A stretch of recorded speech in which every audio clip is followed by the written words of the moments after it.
So just an update here on 2018 MT85, changing the drive belts here. So genuine Bobcat parts.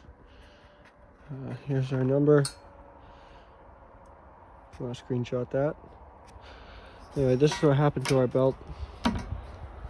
I'm going to chalk it up as just age and not proper maintenance. I should have replaced the belt sooner, and that tensioner. I called Bobcat today. I said how many hours I got on my machine. I got 800 hours on this thing. They said these tensioners usually go at 4. So, I mean, I'd say I got a little bit longer out of that than your average lifespan, but 400 hours doesn't seem, that seems pretty, I don't know. I feel like you should get more out of it, but again, I don't know. Anyway, you got two 8mm bolts right here. They're 8mm hex. I'm gonna take those out with an Allen key.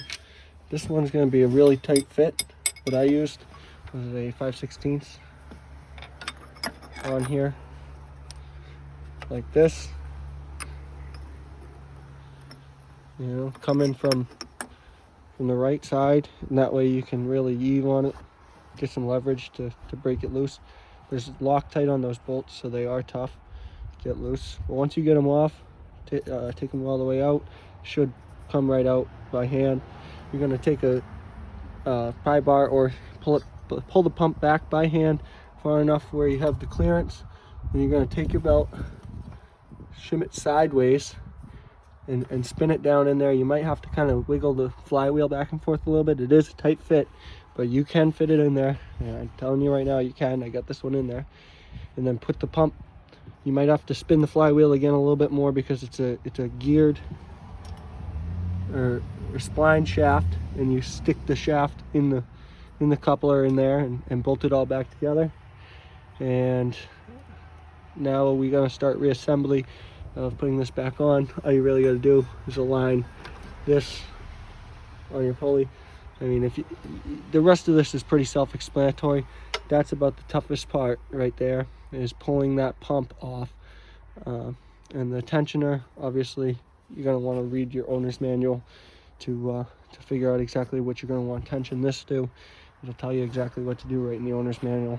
But I'm not going to tell you how to do that. That's not, but anyway, figured I'd show somebody, because I looked all over YouTube and all I could find was MT55s and 52s, which are luckily the same exact thing set up here. So, I mean, it's really not much different from doing it on an MT55 or a 52. But that's it. I found it easiest to access them from right in here. And I guess you could unbolt the hydraulic tank and get in from the back.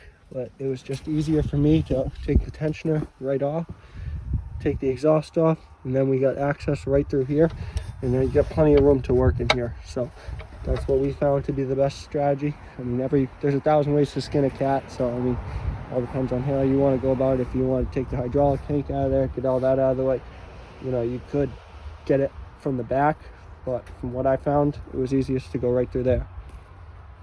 Anyway, I hope this helps somebody out there.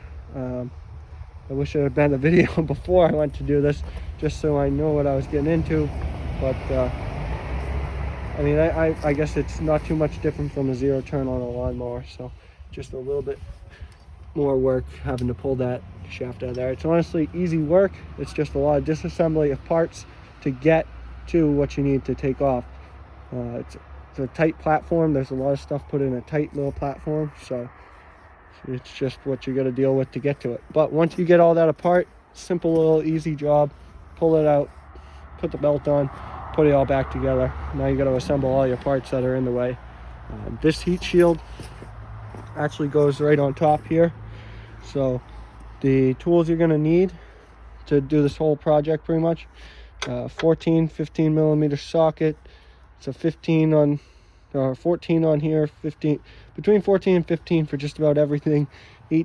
8mm hex key, Allen key, I mean, on those two bolts in there. And for the tensioner, you really don't need, you just need a 14 to get that unbolted. Or actually, it's a 15 millimeter. I apologize. It's either 14 or 15 to take the tensioner off. Everything else, though, these you don't have to take them all the way off. Just loosen them up, and the heat shield will slide right off. And then you take your exhaust system off. Exhaust is easy enough. You got 4 12 millimeter bolts, 3 of which you can get with a socket. As long as you have one of those swivel joints or a U-joint, you can get 1, 2, 3. This one you're going to need a 12 millimeter wrench to get on there to tighten it up, just because there's no way to get a socket in there, at least that I found. Then you got 2 14 millimeter bolts that hold on the muffler here. They are actually, these brackets hold the nuts in place. They're kind of held in by these little metal tabs, so you don't have to worry about losing the nuts on there. I'm actually going to leave it apart tonight because Bobcat should have that new idler tension in for me in the morning, and I'll make another video putting it all back together, including how to swap that idler tension pulley out for a brand new one.